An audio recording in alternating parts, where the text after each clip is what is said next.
안녕하세요. 사연에 빠지다의 DJ 민영입니다. 피는 물보다 진하다 라는 이야기가 있죠. 그런데 여기에 피 한 방울 섞이지 않았지만 가족보다 더 진한 동서지간이 있습니다. 오늘 이야기도 끝까지 함께 해주시고요. 오늘의 사연 시작해 볼게요.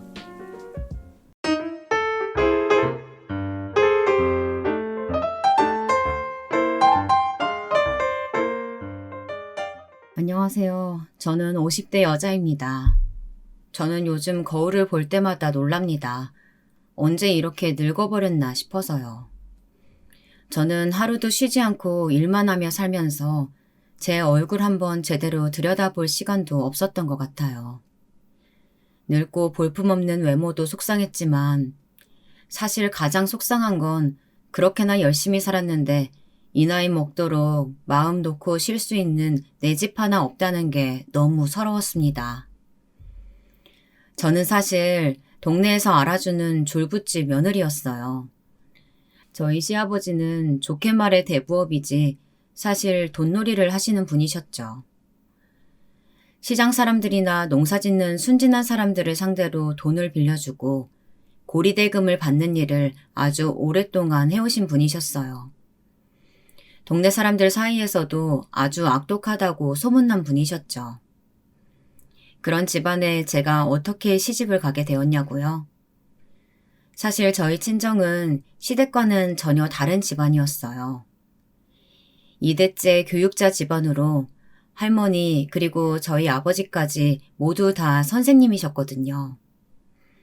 그런데 그런 집안에서 아무리 돈이 많다고 해도 순진한 동네 사람들한테 이자 장사나 하는 집안에 자식을 시집 보냈을까 싶지만 사실 저는 팔려온 거나 다름없었습니다. 지금 젊은 사람들은 상상도 할 수 없는 일이겠지만요. 제가 살던 시골에서는 그때까지만 해도 여자가 20살만 넘어도 시집 보내라고 이 집 저 집에서 중매가 들어왔어요. 저야 그래도 아버지께서 대학이라도 보내주셔서 졸업이라도 한 거였죠. 그런데 졸업하자마자 선도 아니고 지금 당장 식을 올리라고 할 줄은 몰랐습니다. 거기다가 제가 당장 시집을 가야 하는 이유가 얼마 전에 돌아가신 할아버지의 장례식에서 난리를 쳤었던 빚쟁이 때문이라고 하더라고요. 바로 몇 개월 전에 할아버지께서 갑자기 뇌출혈로 돌아가셨어요. 그런데 할아버지 장례식장에 대부업체 직원들이라는 사람들이 우르르 찾아왔습니다. 사실 말이 대부회사였지 이 동네 사람이라면 누구나 다 아는 유명한 깡패들이나 다름없었어요. 당신 아버지가 지금까지 빌린 이자가 얼만 줄 알아? 아버지가 빚을 졌으면 당연히 아들이 갚아야지. 지금 당장 조의금 받은 거 다 내놔.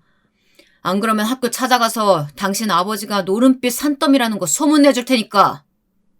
그때까지만 해도 저는 저의 미래에 대해 알지 못하고 무서워서 어머니 뒤에 숨어만 있었습니다. 그런데 알고 보니 할아버지께서는 가족들 모르게 오랫동안 노름을 하셨더라고요. 평생 농사만 지어오신 시골 할아버지가 노름빚을 졌으면 얼마나 졌겠나 싶었는데 이게 생각보다 어마어마하게 많았습니다. 꽤 오랜 시간 동안 노름을 하시면서 빌려온 돈은 이자에 이자가 붙어 상상도 하지 못할 만큼 늘어났더라고요. 아무리 그래도 빚 갚을 돈이 없어서 저더러 사채업자 집안에 시집가라는 소리가 말이 돼요? 할아버지 땅 있잖아요. 그거라도 다 팔아서 갚아요. 지금 생각해보면 말도 안 되는 일이었지만 그때는 충분히 가능한 혼사였습니다. 워낙 살기 힘든 시절이었거든요. 거기다가 제 밑으로 넷이나 되는 동생들이 있었어요. 할머니 연금에 아버지가 벌어오는 월급 가지고 간신히 먹고 살았죠. 그 와중에 저 대학까지 졸업시킨다고 아버지는 은행 빚까지 있으셨으니까요. 집안 상황이 좋지 않은 건 저도 잘 알고 있었습니다. 그래서 더는 고집 피울 수가 없었어요. 지금 당장 할아버지 빚이라도 해결이 돼야 아버지도 한시름 놓으실 테니까요. 제가 승낙을 하자마자 눈 깜짝할 사이에 결혼식 준비는 일사천리로 이루어졌습니다. 남편 얼굴은 결혼식 한 달 전 상견례 자리에서 처음 봤어요. 처음 남편을 만난 날을 저는 50이 넘은 지금까지도 생생하게 기억하고 있습니다. 너무도 충격적이었거든요. 식당 안에 남편이 들어오자마자 저희 부모님 두 분 다 제 눈을 똑바로 바라보지 못하셨어요. 왜냐면 제 남편 될 사람은 장애인이었거든요. 다리가 한쪽밖에 없었죠. 악덕하기로 유명한 사채업자가 그 많은 빚까지 없애주며 장남을 결혼시키려고 한 이유가 바로 이거였던 거예요. 아들에게 피치 못할 장애가 있고 홍기는 꽉 찼으니 시아버지께서는 어떻게든 아들을 장가보내기 위해 마땅한 며느리감을 찾던 중 제 이야기를 듣고 적당하다 싶었던 겁니다. 역시 내가 사람 보는 눈이 있다니까. 사돈댁이 교육자 집안이라 그런지 며느리 될 아이가 차마니 아주 마음에 드네요. 거기다가 대학을 나와서 그런가 아주 지성이 온몸에 흐르네요. 여자가 대학물은 먹어서 뭐해요. 괜히 머리 좋으면 쓸데없이 돈만 많이 들고 말만 많지. 이 예편 내가 사돈딸 분들 앞에서 못하는 말이 없어. 사돈, 기분 나빠하지 마세요. 이 사람이 무식해가지고 세상 돌아가는 걸 몰라서 하는 소리니까. 우리 애가 공부만 하던 애라 부족한 게 많습니다. 저희야말로 부족한 딸 잘 부탁드려요. 부족하기는요. 우리 집안에 대학물 먹은 사람이라고는 우리 며느리가 처음인데.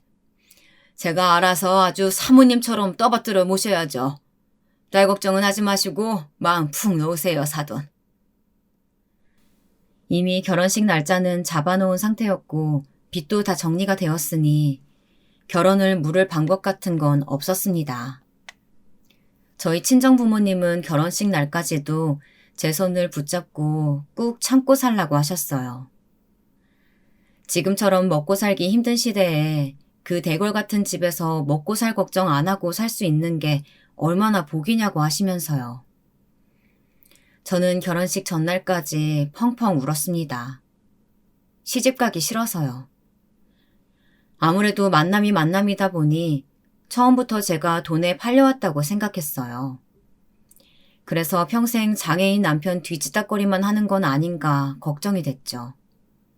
그런데 제 생각이 짧아도 너무 짧았습니다.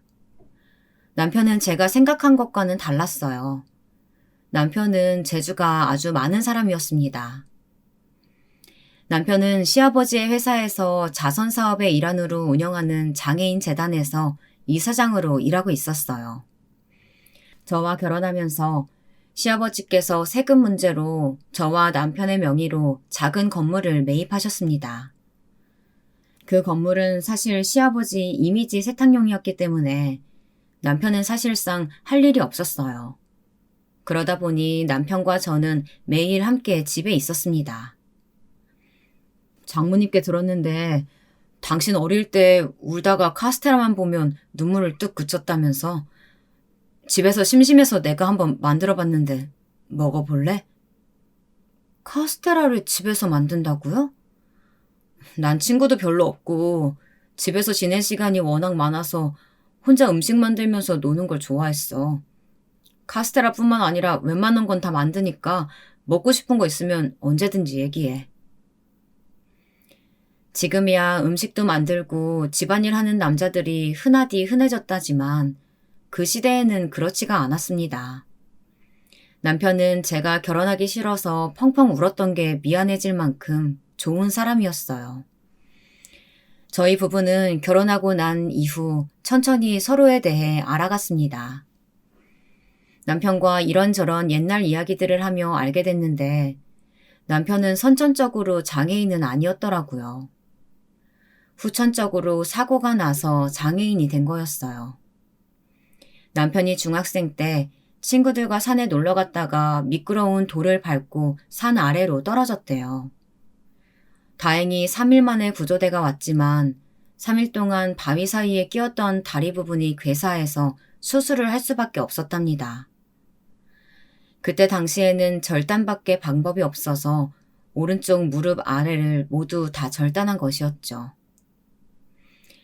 저는 남편이 좋아질수록 앞으로 저의 결혼 생활은 문제가 없을 거라고 생각했습니다. 그런데 그게 아니더군요. 현실은 그렇게 녹록지 않았어요. 물론 결혼하기 전부터 저희 시댁이 문체가 많은 집이라는 건 알고 있었습니다. 그런데 이 정도인 줄은 몰랐어요.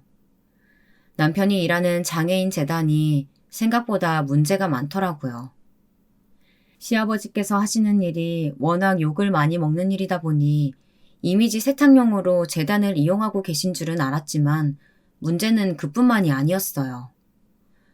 아버지, 재단 돈 가지고 세금 세탁하시는 거 제발 그만 좀 하세요. 동네 사람들 등쳐먹는 것도 모자라서 저 같은 장애인들까지 이용하시는 거 양심에 안 찔리세요? 내가 찔리긴 왜 찔려? 이게 다 널 위해서 하는 거 아니냐? 네가 나 아니면 어디 가서 재단 이사장 자리에 앉아보겠어? 저 이사장 자리에 앉고 싶다고 한 적 없어요. 어차피 제가 하는 일도 없잖아요. 이 동네 졸부들 재단에 기부한답시고 그 돈 받아서 세금 세탁해서 다시 돌려주려고 그렇게 저 이용하시는 거잖아요. 그 졸부들이 우리 뒤 다 봐주니까 우리도 안전하게 사업하는 거 몰라서 그래? 그게 다 상부상조라고. 하긴 너처럼 마음 약한 놈이 뭘 알겠어. 하기 싫으면 당장 그만둬라. 너 아니어도 이사장 자리에 앉고 싶어하는 사람 많다. 그래요. 매일 그 다리로 사진 찍히러 나가는 것도 힘들 텐데 그게 불만이면 나한테 넘겨. 난 아버지가 돈만 주시면 뭐든지 다 할 수 있으니까. 도련님은 밖에서 깡패들만 상대하시니까 재단 일을 너무 모르시네요. 형 정도로 인물도 좋고 머리도 좋으니까 그 자리에 있을 수 있는 거예요. 도련님은 감히 꿈도 못 꾸죠. 형수, 지금 말 다 했어요? 내가 다리 하나밖에 없는 형보다 뭐 못났다는 얘기예요? 어머, 내 얘기가 그렇게 들렸어요? 그럼 그게 맞나 보죠 뭐. 애미 너, 지금 감히 내 아들한테 무슨 소리 하는 거야? 네가 똑똑하다고 오냐오냐 해줬더니 아주 기고만장해졌구나. 아, 다들 시끄러워. 애미 말 틀린 거 없다. 작은 놈보다야 큰 놈이 그래도 머리 돌아가는 게 훨씬 낫지. 시어머니는 남편보다 언제나 도련님을 더 챙기시면서 편애했어요. 하지만 그래도 아버님께서는 매일 술이나 먹으러 다니고 욱하는 도련님을 신용하시지 않는 눈치였죠. 도련님은 남편과는 전혀 다른 스타일이었거든요. 남편은 장애가 있다는 것 말고는 단점이 전혀 없는 사람이었습니다. 정직하고 마음이 따뜻한 사람이었죠. 하지만 도련님은 달랐어요. 매일 룸사롱이나 들락거린다고 시아버지에게 혼나는 걸 한두 번 본 게 아니었거든요. 그리고 하는 일이라고는 돈을 빌려간 사람들을 찾으러 다니고 떼인 돈을 받으러 다니는 직원들을 관리하는 일밖에 없었어요. 사실 말이 좋아 관리지 깡패 두목이나 다름없었죠.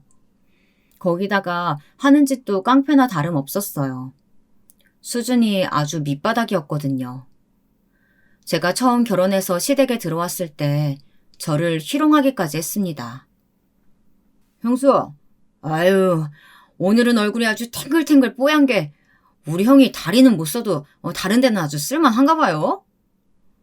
도련님, 아무리 배운 게 없어도 말 좀 가려서 하시죠. 한 번만 더 그런 식으로 얘기하시면 아버님께 말씀드릴 거예요. 아이고 무서워라. 역시 우리 잘난 형수는 대학물 드셔서 그런가. 잔소리하는 것도 참 우아하세요. 나도 우리 형수처럼 고고하고 우아한 마누라랑 살고 싶네. 그게 어디 쉽겠어요? 똑똑한 마누라가 도련님이랑 말이 통하기가 쉽지 않을 텐데요. 뭐예요? 형수! 저번부터 자꾸 나 무시하는데 형수가 그럴 자격이 있어요?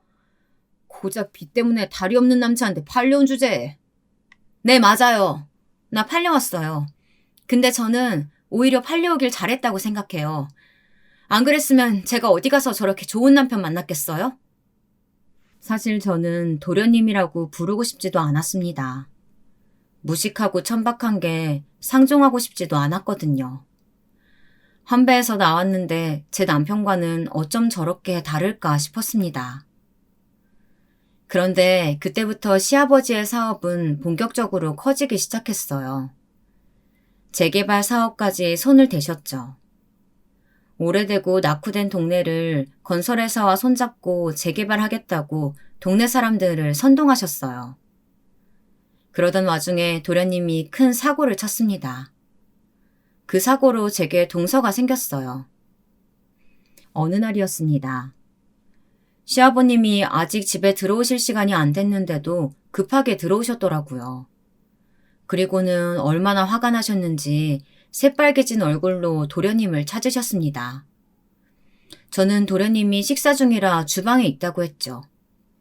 그러자 시아버지는 제가 들고 있던 빗자루를 달라고 하시더니 씩씩거리며 주방으로 들어가셨습니다.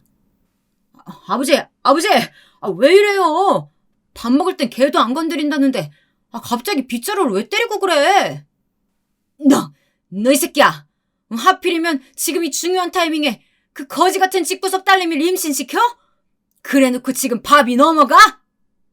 그렇게 여자 뒷공무니만 졸졸 따라다니더니만 도련님은 결국 대형 사고를 치고 말았더군요. 동네에 오래되고 유명한 순댓국집이 있습니다. 그 가게가 시아버지께서 하시는 재개발 지역에 알박기를 하고 안 나가고 있는 집 중 하나였죠. 저도 그 집을 아는 게 할머니께서 혼자 몸으로 아들이 버리다시피 두고 간 손녀를 혼자 키운다는 얘기를 들은 적이 있습니다. 그리고 지금은 손녀가 할머니를 도와 가게 일을 함께 돕고 있다고 들은 적이 있거든요. 그런데 글쎄 도련님께서 그 집 단골이었답니다. 거기다가 그 순진한 손녀를 임신까지 시켰다네요. 임신한 여자의 아버지라는 사람이 아주 막무가내인가 보더라고요. 술을 잔뜩 먹고 재개발 현장에 나타나서는 소주병을 바닥에 마구 던져대며 시아버지께서 자기 어머니 가게도 빼앗아 가려고 하고 자기 딸 인생까지 망쳤다며 보상 안 해주면 불질러버리고 깽판을 찔 거라고 난리를 피웠다네요. 아버지는 그런 알코올 중독자가 하는 말을 믿어? 자기 딸 팔아서 어떻게든 한몫 제대로 잡으려고 그러는 거잖아. 그냥 몇 푼 주고 보내. 아버지 돈 많잖아. 이 미친 새끼가. 내가 그걸 몰라서 이러겠어? 그래서 처음 왔을 때 돈 주고 대충 해결하려고 그랬더니만 이 아비라는 잡자가 오늘 재개발 현장에 나타났다니까? 몸에다가 석유 한 통을 다 붓고 라이터까지 들고 기자들 앞에서 생쇼를 했어. 시아버지는 질릴 대로 질린 얼굴이었어요. 재개발 사업으로 가장 중요한 이 시기에 기자들까지 나서서 안좋은 기사가 흘러나오면 아무래도 사업상 일이 틀어질 수도 있었으니까요. 시아버지께서는 임신한 여자의 아버지라는 사람은 아예 말이 통하지 않는 사람이라면서 아이도 책임지고 가게도 지금 당장 이사시킬 수 있는 방법이 있답니다. 설마 사돈이 하는 사업에 죄를 뿌리겠어? 내가 새로 건물 올라가면 거기에 제일 좋은 자리에 순댓국집 차려준다고 할 테니까 넌 잔말 말고 장가갈 준비나 해라. 저는 제 눈으로 직접 보고 귀로 듣고도 이게 무슨 일인가 싶었습니다. 사실 빚 때문에 시집 온 제가 할 말은 아니었지만 이 집 아들들의 혼사는 언제나 이렇게 어이없게 이루어져 버리는군요. 그런데 저와 동서가 될 여자의 친정아버지라는 분이 정말 대단한 게 저희 부모님만큼이나 딸을 가지고 장사를 하셨더군요. 재개발 이후 고작 가게 하나 받자고 그 난리를 친 게 아니라면서 아예 현금을 돈을 요구했대요. 당시에 서울의 아파트 한 채는 살 수 있는 돈을 말이죠. 이미 동네는 재개발하겠다고 다 파헤쳐진 상태였으니 시아버지도 어쩔 수 없이 동선의 아버지 요구를 들어주셨더라고요. 저는 처음 동서를 만난 날을 잊을 수가 없어요. 결혼 전 인사를 하러 집에 왔었는데 동서는 입덧이 심한지 음식도 먹질 못하고 얼굴에 핏기도 하나도 없더라고요. 아까 식사할 때 보니까 아무것도 못 먹던데 이거 내가 무친 생채예요. 집에 가져가서 입맛 없을 때 밥에 쓱쓱 비벼 먹어요. 새콤해서 먹을만 할 거예요. 감사합니다. 너무 잘 먹을게요. 제가 낳은 자식도 아닌데 저는 동서가 너무 아까웠습니다. 어쩌다 저렇게 어여쁜 사람이 우리 도련님 같은 남자를 만났을까 싶어서요. 저는 동서를 만나기 전부터 이상하게 동질감이 들었습니다. 저도 모르게 둘 다 기구한 팔자라 우리가 닮았다고 생각했나 봐요. 그래도 저는 남편을 만나 나름 행복하게 잘 살고 있었으니 서방님도 이왕 일이 이렇게 된 거 동서와 정신 차리고 앞으로라도 잘 살기를 진심으로 바랬습니다. 그런데 역시나 사람은 변하질 않더군요. 서방님은 결혼식을 올리고 처자식이 생기고도 조금도 나아지질 않았어요. 오히려 더 망나니가 되어갔죠. 동서는 조카를 하루 종일 돌보느라 힘들 텐데도 매일 밤 집에 들어오지 않는 서방님을 기다리고 있었어요. 처음엔 저도 그러다 말겠지 싶어 신경 쓰지 않으려고 했습니다. 그런데 그날은 유독 날씨가 추운데 동서가 거실에서 서방님을 기다리다 잠들었는지 몸을 웅크리고 자고 있더라고요. 동서, 일어나봐. 추운데 왜 여기서 자고 있어? 서방님 오늘 안 들어오실 것 같아. 피곤할 텐데 얼른 방에 들어가서 자. 형님, 이 사람 오늘도 안 들어오나 봐요. 그러니까 왜 들어오지도 않는 사람을 이렇게 힘들게 기다리고 있어. 동서도 매일 아기 보느라 피곤하잖아. 잠이라도 푹 자야지. 제가 이렇게라도 하면 남편이 제가 불쌍해서라도 좀 변할까 싶어서요. 저는 동서에 대해 아는 거라고는 없었지만 너무나 안쓰럽기만 했습니다. 서방님 같은 남자를 그래도 애 아빠라고 어떻게든 마음을 돌려서 잘 살아보려고 하는 마음이 기특하면서도 안타까웠어요. 그런데 그 순간 서방님이 집에 들어왔더라고요. 또 술 먹었어요? 이렇게 매일 취할 때까지 술 먹으면 어떡해요. 그러다 몸 다 버리겠어요. 뭐야? 너 지금 내 새끼 좀 낳아줬다고 마누라 노릇하는 거냐? 난 너네 마누라로 인정한 적 없어. 너희 아버지란 사람이 우리 아버지 사업에 재 뿌리려고 하니까 어쩔 수 없이 받아준 거지. 너 때문에 내가 지금까지도 아빠한테 얼마나 미움받는 줄 알아? 알았어요, 알았어. 다 내 잘못이에요. 이러다 어른들 깨시겠어요. 얼른 씻고 방에 들어가요.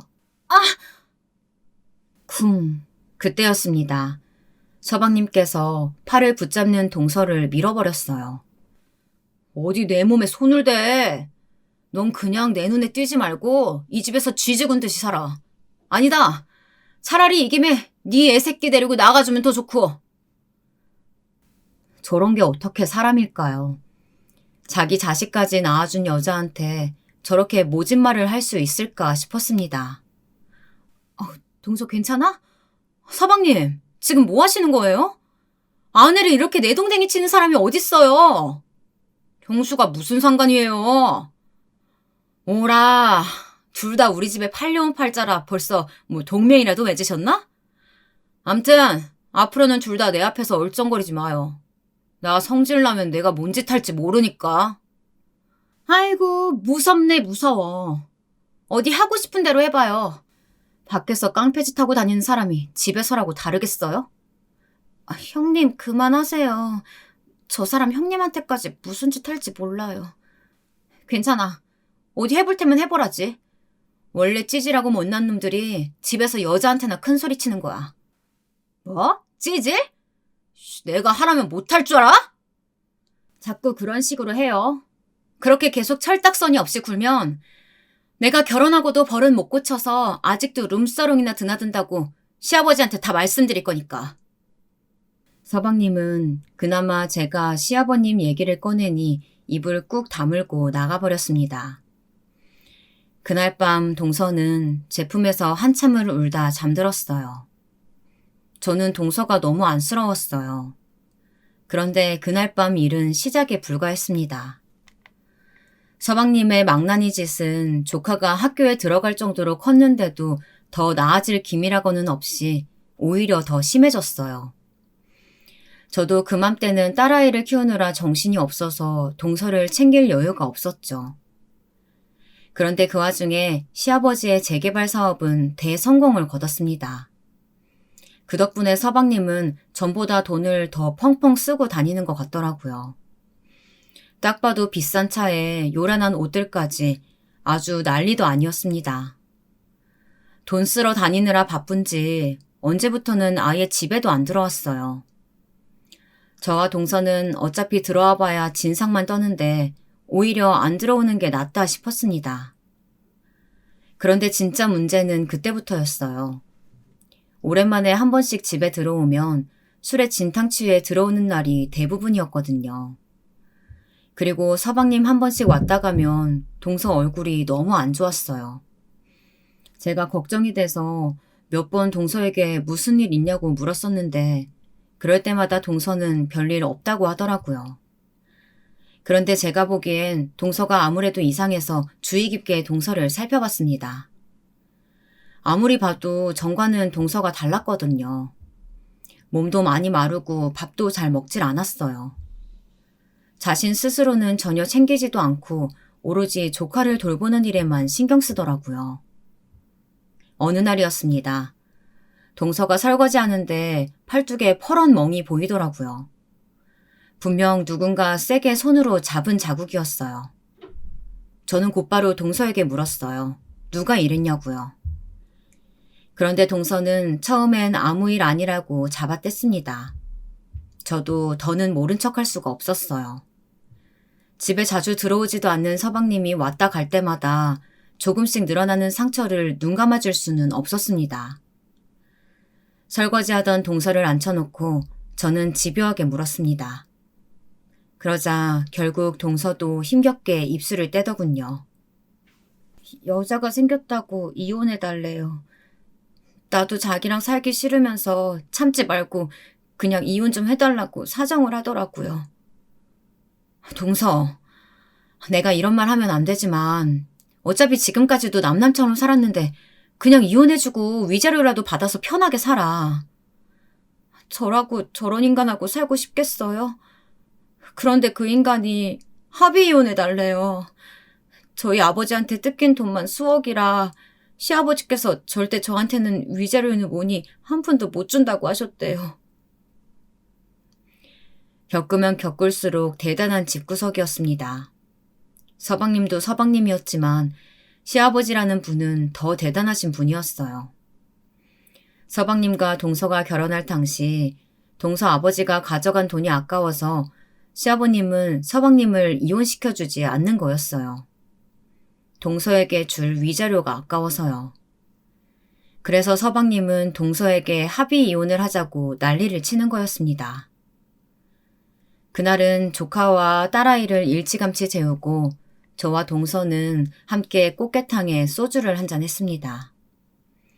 서방님 때문에 속상해도 언제나 나쁜 소리 한 번 안 하고 하소연 한 번 제대로 하지 못하는 동서가 답답하고 안쓰러워서요.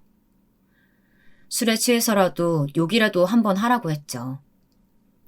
그런데도 착하기만 한 동서는 웃기만 할 뿐 아무 말도 하지 않았습니다. 그런데 그때였습니다. 또 술에 취해 들어온 서방님이 갑자기 동서를 데리고 방으로 끌고 들어가려고 하더라고요. 저는 놀라서 동서 팔을 붙잡으며 따라 들어가려고 했어요. 그런데 동서는 오히려 제게 괜찮다며 들어가 주무시라고 하더라고요. 저는 잠이 오질 않았습니다. 분명 서방님의 태도가 평소와는 좀 달라 보였거든요.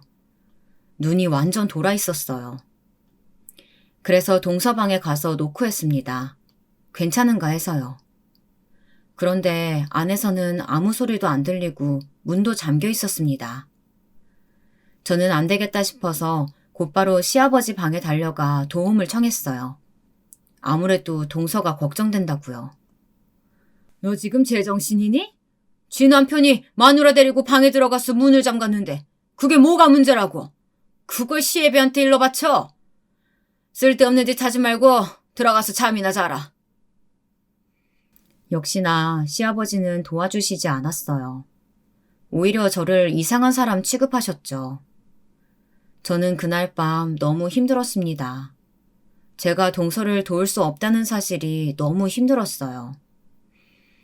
그런데 다음 날 아침 식사 준비 자리에 나타난 동서 얼굴에는 역시나 전날 없었던 새파란 멍이 들어 있었습니다. 이게 뭐야? 서방님이 때렸어?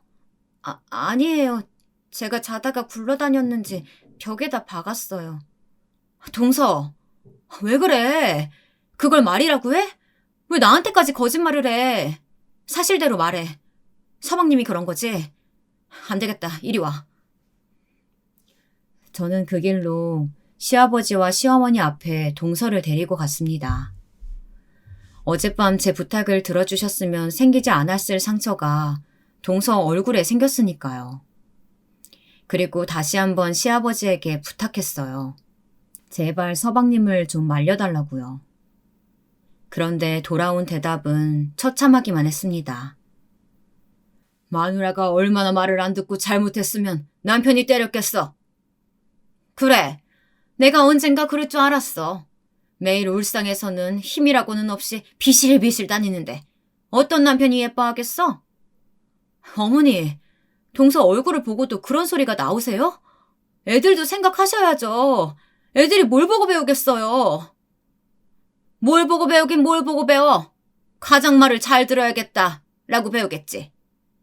서방님을 보면서 어디서 저런 무식하고 몰상식한 놈이 나왔나 했더니만 시아버지 시어머니를 아주 절묘하게 섞어놓은 것이었어요. 오히려 저희 남편이 돌연변이라고 하는 편이 낫겠다 싶었죠. 저는 도대체 이 일을 어떻게 해야 좋을지 몰라서 남편과 상의를 했습니다. 저는 동서를 이대로 두고 볼 수만은 없었거든요.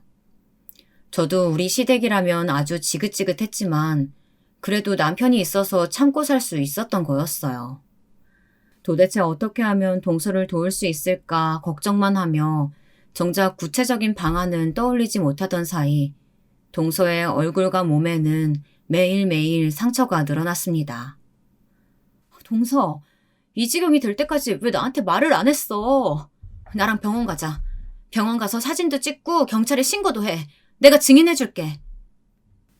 저 인간 돈 안 주고 합의 이혼해달라고 저러는 거예요. 매일 때리고 물건 때려 부수면 제가 무서워서 합의해줄 거라고 생각하나 봐요. 재수씨, 미안해요. 내가 너무 미안해요.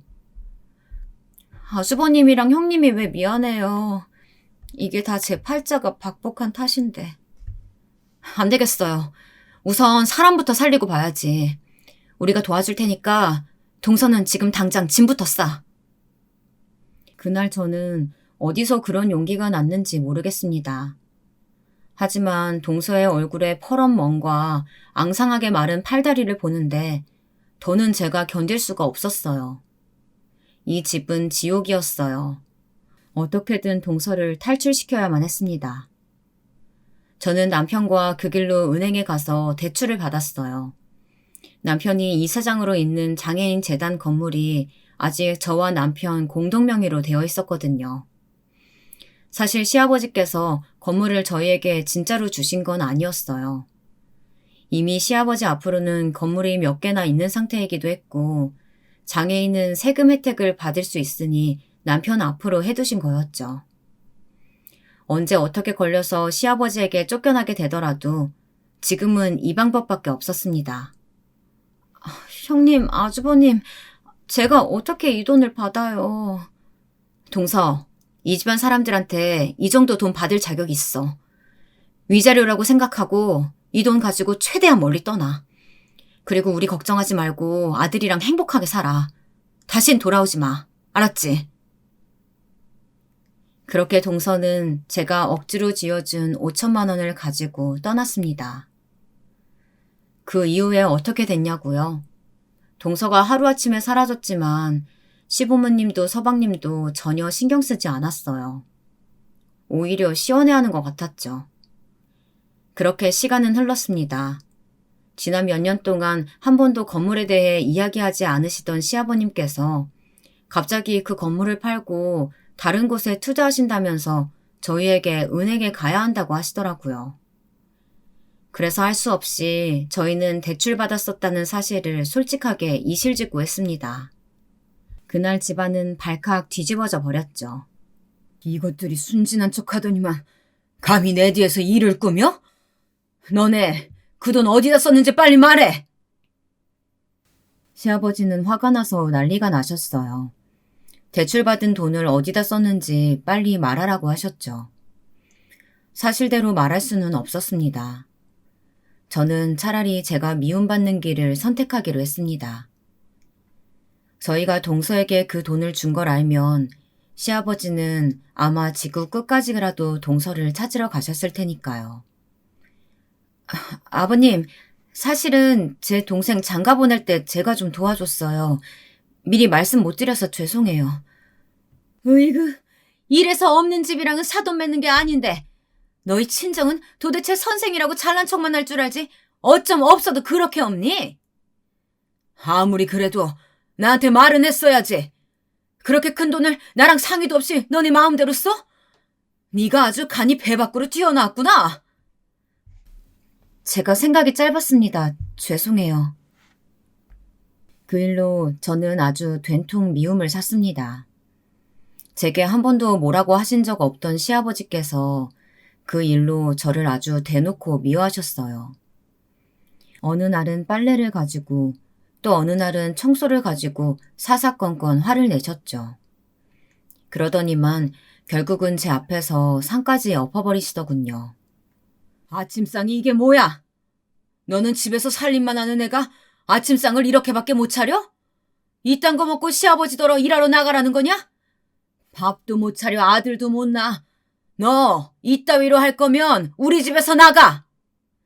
아버지, 제발 그만 좀 하세요. 정말 창피해서 살 수가 없어요.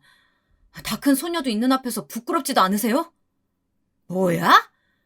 지금까지 내가 번 돈으로 먹고 놀기만 하던 놈이 감히 마누라 때문에 아버지한테 큰 소리를 내? 이 괘씸한 놈. 꼴도 보기 싫으니까 다 나가라! 네, 나가드리죠. 저도 더는 아버지랑 한 집에서 못 살겠어요. 뭐야? 할 줄 아는 거라고는 없이 밥만 축내는 병신 새끼가 어디서 감히 아비한테 큰 소리야? 나가! 당장 나가라고!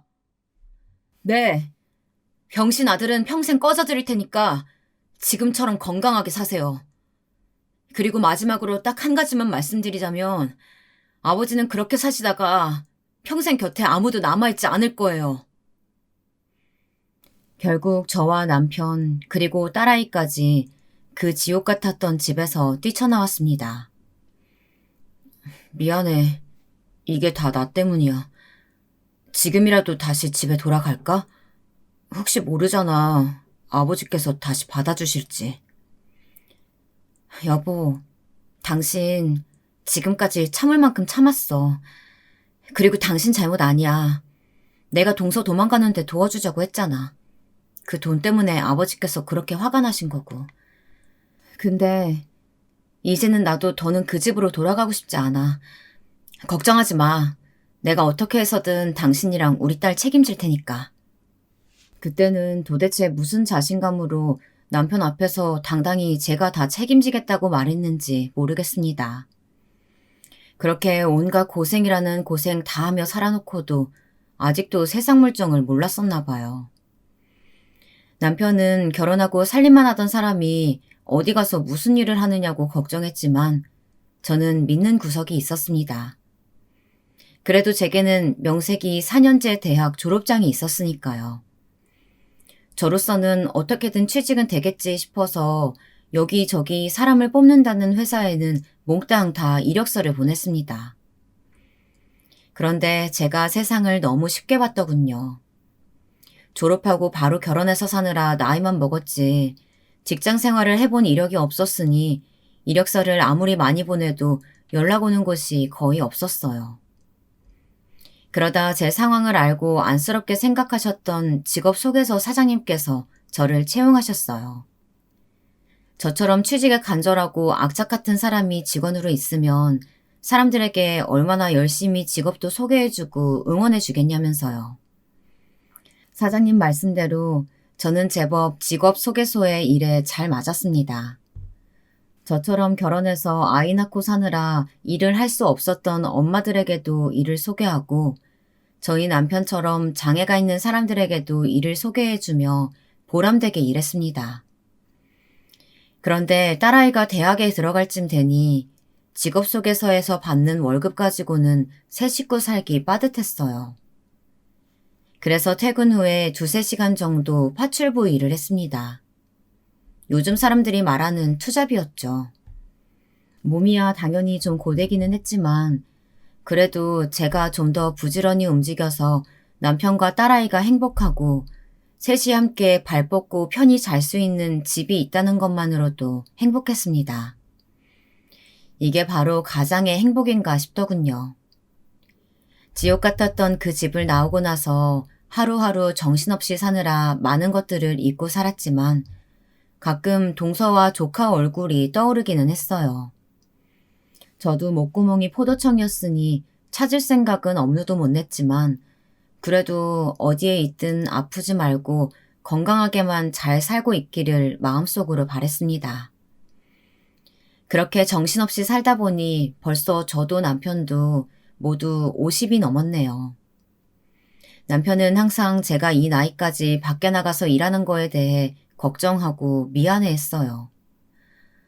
내가 몸이 성치가 않아서 당신이 고생이 너무 많아. 내가 기술이라도 배워뒀으면 당신이 이 나이까지 남의 집 청소나 하고 빨래하면서 살진 않았을 텐데. 에이, 무슨 소리야. 내가 결혼해서 당신네 집에서 마음고생은 좀 했어도 대골 같은 집에서 밥 안 굶고 산 것만 해도 다 당신 덕이지. 거기다가 당신이 우리 딸내미 저렇게 훌륭하게 잘 키워냈잖아. 저는 진심이었습니다. 딸아이가 어느새 훌쩍 다 커서 전문 대학을 나와 강남의 큰 미용실까지 취직하게 된 건 다 남편 덕이었습니다. 제가 일하러 나가면 남편은 딸아이 아침밥을 챙겨 먹여 학교를 보내고 학교 갔다 오면 공부까지 봐주면서 하나뿐인 귀한 딸 착하고 예쁘게 잘 키워냈거든요. 사실 저는 쉬지 않고 일한 거 말고는 딸에게 너무 해준 게 없었어요. 그러던 어느 날이었습니다. 그날은 제 생일이었어요. 남편은 아침부터 설레발을 치며 저녁에 미역국이랑 제가 제일 좋아하는 남편표 갈비찜을 해놓을 테니 일찍 들어오라고 신신당부를 하더라고요. 저희 남편은 50이 넘어서도 제가 출근할 때면 현관까지 나와서 볼에 뽀뽀를 해줬어요. 그러면 저도 보답으로 남편을 꼭 안아주었죠. 우리 부부의 시작은 분명 사랑은 아니었지만 지난 시간을 함께 살아오며 쌓아오고 이루어낸 것들이 우리 부부의 사랑이자 역사였어요. 그런데 하필이면 그날 파출부 일이 제가 제일 싫어하는 젊은 사모님 댁이더라고요. 제가 파출부 아르바이트를 하면서 별의별 여자들을 다 만나봤지만 이 여자는 손에 꼽힐 정도의 진상이었어요. 사실 저도 그 집에는 너무 가기 싫었습니다.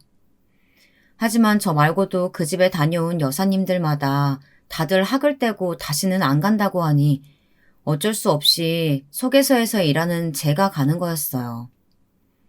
사실 저도 이제는 딸도 다 컸고 전세이기는 해도 서울에 집 한 칸은 있으니 파출부 일은 그만둘까 싶기도 했어요. 하지만 딸내미 작은 미용실이라도 하나 차려주면 좋지 않을까 싶어서 그만두기가 쉽지 않더라고요. 아줌마, 오늘 2시간 연장할 수 있죠? 이따 저녁에 남편이 시어머니랑 회사 사람들 갑자기 데려온다네요. 오늘 대청소 좀 싹 해주시고요. 우리 시어머니 엄청 깐깐하시니까 최대한 깨끗하게요. 사모님, 제가 오늘은 집에 중요한 일이 있어서 연장은 힘들고 시간 맞춰서 가야 할 것 같아요. 그 대신에 시간 내에 대청소한 것처럼 싹 깨끗이 해드리고 갈게요. 아줌마, 방금 내 말 못 들었어요? 우리 시어머니 회사 사람들이 온다니까요? 아줌마 일이 내일보다 중요해요? 그게 사실은 오늘 집에 중요한... 몰라. 나는 아줌마 사정은 모르니까 무조건 해줘요. 시급은 원래보다 2배 더 드릴 테니까. 그러니까 시끄럽게 더 말하지 말고 빨리 시작이나 해요. 서울에서도 집값 비싸기로 유명한 아파트에 사는 사람들은 다 저 모양일까요? 나이도 많아봐야 이제 제 딸 또래나 됐을 것 같은데 어쩜 젊은 사람이 저렇게 싹수가 없는지 모르겠습니다. 저는 급하게 남편에게 메시지를 보내놓고 청소부터 시작했어요.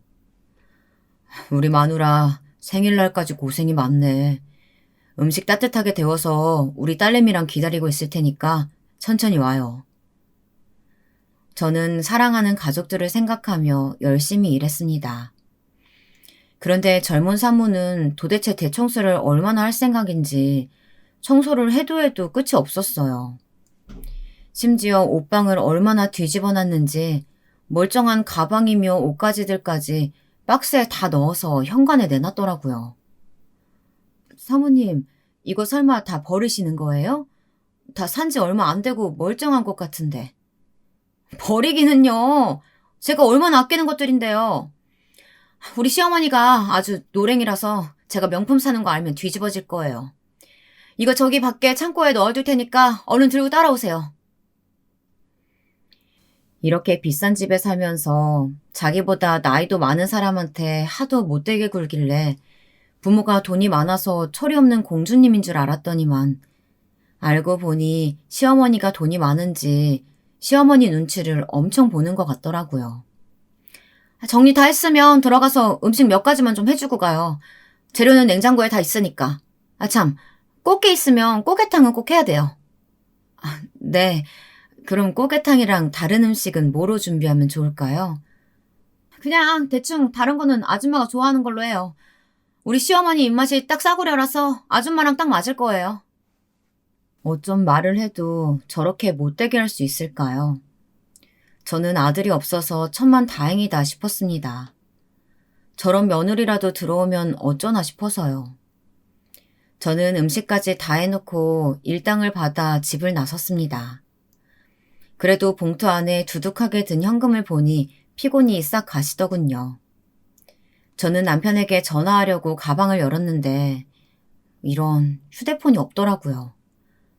아차, 주방에 놓고 왔네. 남편에게 메시지를 보내고 습관적으로 그 집 싱크대 위에 올려두고는 마음이 급해서 그냥 나온 것이었어요. 저는 조심스레 다시 젊은 사모의 집으로 향했습니다. 초인종을 누르자 웬 젊은 남자가 나와서 저더러 누구냐고 묻더라고요. 그런데 남자 얼굴이 어딘가 낯이 익었습니다. 저는 집안일을 해주러 왔다가 깜빡하고 휴대폰을 주방에 두고 왔다고 얘기했어요.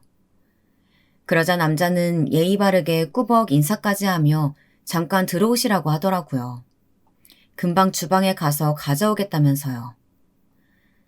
집 안으로 들어서자 벌써 손님들이 다 왔는지 집안은 이미 시끌벅적했습니다. 어머니, 이거 간 좀 봐주세요. 어머님이 요맘때면 입맛 없다고 하셔가지고 제가 어머님이 좋아하시는 꽃게탕 끓여뒀어요. 어머, 이거 정말 네가 끓였니? 이 꽃게탕 내가 예전에 먹던 거랑 맛이 너무 똑같아.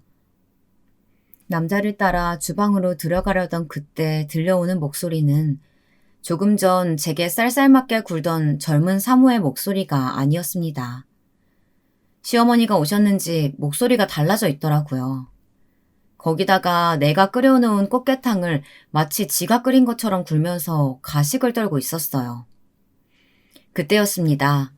저는 주방 앞에 서 있었는데 젊은 사모가 제 휴대폰을 들고 나와서 저를 보자마자 눈을 흘기더니 밖으로 빨리 나와보라고 말하더군요. 저는 심상치 않은 분위기에 무슨 일인가 싶었습니다. 아줌마, 갑자기 다시 오면 어떡해요? 꽃게탕 내가 끓인 거라고 시어머니한테 얘기 다 해놨는데. 아이고, 죄송해요. 제가 정신이 없이 나가는 바람에 휴대폰을 두고 나가서요. 다음부터는 이런 실수 절대 안 할게요. 다음? 아줌마, 실수에 다음이 어딨어요? 아줌마 때문에 다 망치게 생겼으니까 오늘 일한 거 다 토해내고 가요. 사모님, 아무리 그래도 오늘 일한 걸 토해내라뇨. 제가 그 정도 실수를 한 것 같지는 않은데요. 뭐요? 이 아줌마 안 되겠네. 그걸 왜 아줌마가 판단해? 돈조는 내가 판단하는 거지. 너 지금 뭐 하는 거니? 왜 연세도 많으신 분한테 소리를 지르고 있어? 어머, 형님! 어머, 동서? 동서가 어떻게 여기 있어? 믿을 수 없는 일이 벌어지고야 말았습니다. 글쎄, 싹수 노란 젊은 사모님의 시어머니라는 사람이 바로 저의 동서였어요. 어린 조카를 데리고 집을 나갔던 바로 그 동서요. 형님, 내가 형님을 얼마나 찾았는데 결국 우리가 만나기는 만나네요. 몇십 년 만에 만난 동서는 많이 달라 보였습니다. 붓기가 잘잘 흘렀어요. 오늘 형님 생신 맞죠? 제가 다른 건 다 잊었어도 형님 생신은 절대 안 잊어요. 그래서 제가 이날마다 입맛도 없고 우울해하니까 아들이 저녁이나 먹자고 오라고 한 거예요. 어머, 그럼 혹시 아까 그 꽃게탕 형님이 끓이신 거예요? 어쩐지 예전에 형님께서 끓여주신 거랑 맛이 똑같더라고요. 맞아. 동서는 아직도 그 맛을 기억하고 있었어? 그럼요. 형님이 저에게 어떤 분이신데요. 생명의 은인이나 다름없는데 어떻게 있겠어요. 애미야, 너 그럼 설마 이분한테 갑질 뭐 그런 거 한 거냐? 네가 끓이지도 않은 꽃게탕을 끓였다고 거짓말까지 하고. 너 정말 안 되겠구나. 이분이 나한테 어떤 분인 줄 알고 그런 짓을 해. 얼른 사과드려. 어머, 제가 몰라 뵙고 실수했어요. 죄송합니다. 아이고, 괜찮아. 괜찮아요. 그래도 동서는 아들도 장가 보내고 이렇게 좋은 집에 사는 걸 보면 동서는 그래도 그 집 떠나서 잘 살았나 보네. 괜찮기는요. 형님은 아직도 그렇게 사람이 좋으셔서 어떻게 해요. 그러니까 돈도 없으시면서 저처럼 모자란 사람한테 5천만 원이나 그냥 주시고. 동서는 옛날 생각이 났는지 그대로 자리에 주저앉아 펑펑 울었습니다. 저도 동서를 위로하려고 다 같이 주저앉고 울고 말았네요. 그날 동서는 저와 함께 집으로 갔습니다. 남편과 제 딸아이도 만났어요. 함께 남편이 만들어 놓은 미역국이랑 갈비찜을 먹으면서 밤새 이야기를 했어요. 지난 일들을 다 이야기하려면 밤새도록 이야기해도 모자랄 것 같았습니다. 그런데 저는 이렇게 만난 것만으로도 너무 기쁜데 글쎄 동서가 제게 말도 안 되는 제안을 하더군요. 제가 서울에 올라와서 아등바등 순댓국 만들어 판 돈으로 산 작은 건물이 하나 있어요. 그거 형님 드릴게요. 꼭 받아주세요. 동서, 그게 무슨 소리야. 내가 동서 건물을 왜 받아. 형님이 제게 주신 5천만 원 그거 없었으면 지금의 저는 아예 없었어요. 아마 아들하고 둘이 못 버티고 어디 한강물에 뛰어들었을지도 몰라요. 제가 제일 힘들었을 때 그때 형님이 주신 5천만 원이 딱 이만큼이에요. 그 마음이 건물이 됐어요. 동서는 집을 나오자마자 시댁에서 가장 먼 서울로 무작정 올라와서 제가 빌려준 5천만 원을 가지고 순댓국집을 시작했대요. 배운 게 도둑질이라고 할 줄 아는 거라곤 할머니께 배운 순댓국밖에 없었으니까요. 그런데 그 순댓국집이 대박, 아니 초대박이 났답니다. 몇 년 사이 분점까지 낸 것도 모자라서 본점까지 넓혀 작은 건물까지 샀다네요. 그리고 조카가 크면서 순댓국 밀키트니 뭐니 하는 사업까지 해서 지금은 순댓국뿐만이 아니라 다른 메뉴들까지 대박이 나 거의 작은 기업이 됐답니다. 동서는 성공한 이후 가장 처음 한 일이 저를 만나기 위해 서방님을 만나는 위험까지 감수하며 시댁에 찾아갔대요. 그런데 제가 이미 남편과 딸아이를 데리고 집을 나갔을 때라 만날 수가 없었던 거죠. 서방님은 만났어? 동서 보자마자 난리 쳤을 텐데 괜찮았어? 난리 쳐봐야 찌질한 인간이잖아요. 제가 형님 찾으러 가면서 제 담당 로펌 변호사들을 대동하고 갔어요. 그 인간이 한 나쁜 짓이 저 때린 거 말고 또 워낙 많아요 말이죠. 지금까지 한 나쁜 짓이란 나쁜 짓 제가 다 찾아서 깜빵에 넣어버렸어요. 우리는 아예 시부모님하고도 연락을 끊고 살아서 전혀 몰랐어. 고생 많았어, 동서. 동서는 돈만 많이 번 게 아니라 완전 다른 사람이 되어 있었습니다. 정말 똑똑하고 멋진 사람이 되어 있었어요. 동서는 스스로 인생을 개척해서 멋진 복수까지 해냈더라고요. 저도 동서를 만난 이후 많은 것들이 변했습니다. 동서는 정말로 제 건물 명의를 제 이름으로 바꿔주었어요. 자식도 있는 사람이 제게 건물을 주면 어떡하냐고 저는 극구 사양했어요. 며느리가 보통이 아니던데 가만히 있겠어? 며느리가 애가 좀 싸가지가 없기는 한데 그래도 다행히 제 말은 잘 들어요. 지가 좋아하는 명품이나 좀 사게 내버려두죠 뭐. 저와 남편은 곧바로 동서에게 받은 건물로 들어갔습니다. 그리고 1층에는 제 딸아이에게 미용실을 차려줬어요.